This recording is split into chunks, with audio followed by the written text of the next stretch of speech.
Hi friends, welcome to chapters of Sumi Faris. തേങ്ങാപ്പീര കൊണ്ട് വളരെ tasty ആയിട്ടുള്ള ഒരു ഡിഷിന്റെ റെസിപ്പി ഞാൻ ഇതിനു മുമ്പ് അപ്ലോഡ് ചെയ്തിട്ടുണ്ടായിരുന്നു. എല്ലാവരും അതിന് നല്ല ഫീഡ്ബാക്ക് ആണ് തന്നിട്ടുണ്ടായിരുന്നത്.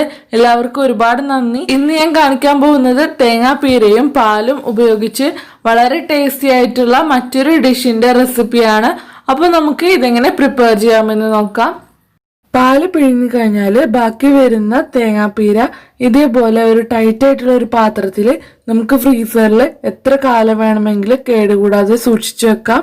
ഫ്രീസറിൽ തന്നെ വെക്കണം. താഴെ വെച്ച് കഴിഞ്ഞാൽ പെട്ടെന്ന് തന്നെ കേടായി പോവും. ഇനി ഈ തേങ്ങാപ്പീര ഞാൻ നന്നായിട്ടൊന്ന് ക്രഷ് ചെയ്തെടുത്തിട്ടുണ്ട്. ഇതുപോലെ നന്നായിട്ട് പൊടിയായിട്ട് നമുക്ക് കിട്ടണം. ഞാനിവിടെ 1 കപ്പ് തേങ്ങാപ്പീര ഉപയോഗിച്ചിട്ടാണ് ഈ ഒരു ഡിഷ് തയ്യാറാക്കി എടുക്കുന്നത്. ഇനി ഇതിലേക്ക് ആവശ്യമായിട്ടുള്ളത് 1.5 കപ്പ് പാല്, 1/2 കപ്പ് പഞ്ചസാര, 1/4 കപ്പ് റവ, ഇത്രയുമാണ്. ഇനി നമുക്ക് ഈ റവയൊന്ന് വറുത്തെടുക്കാൻ വേണ്ടിയിട്ട് ഞാനൊരു പാനിലേക്ക് 1 ടേബിൾ സ്പൂൺ നെയ്യ് ഒഴിച്ചു കൊടുത്തിട്ടുണ്ട്. റവ നമുക്ക് നന്നായിട്ടൊന്ന് ഫ്രൈ ചെയ്തെടുക്കാം.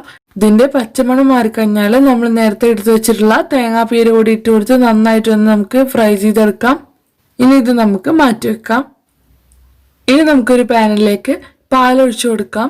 പാല് നമുക്ക് നന്നായിട്ടൊന്ന് ഇളക്കി കൊടുത്ത് ഒന്ന് തിളയ്ക്കാനായിട്ട് വെക്കാം.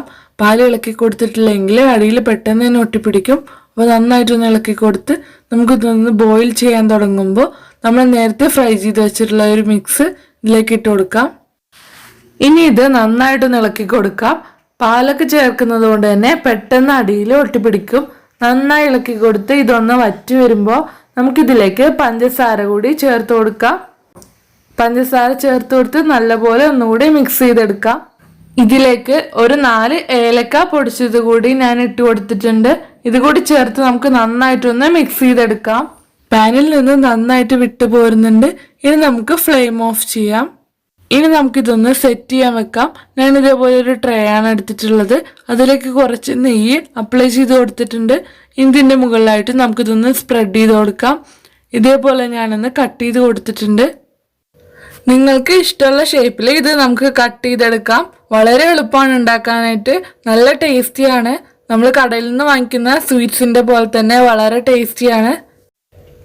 ഫ്രിഡ്ജിൽ വെച്ചിട്ട് കഴിക്കുകയാണെങ്കിൽ ഒന്നും കൂടി ടേസ്റ്റിയാണ്. അപ്പോൾ എല്ലാവരും ഇതേപോലെ ഒന്ന് ട്രൈ ചെയ്ത് നോക്കുക.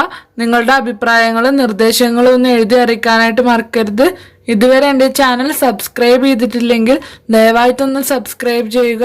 ലൈക്ക് ചെയ്യാനും നിങ്ങളുടെ ഫ്രണ്ട്സിനും ഫാമിലിക്കൊക്കെ ഷെയർ ചെയ്യാനും മറക്കരുത്.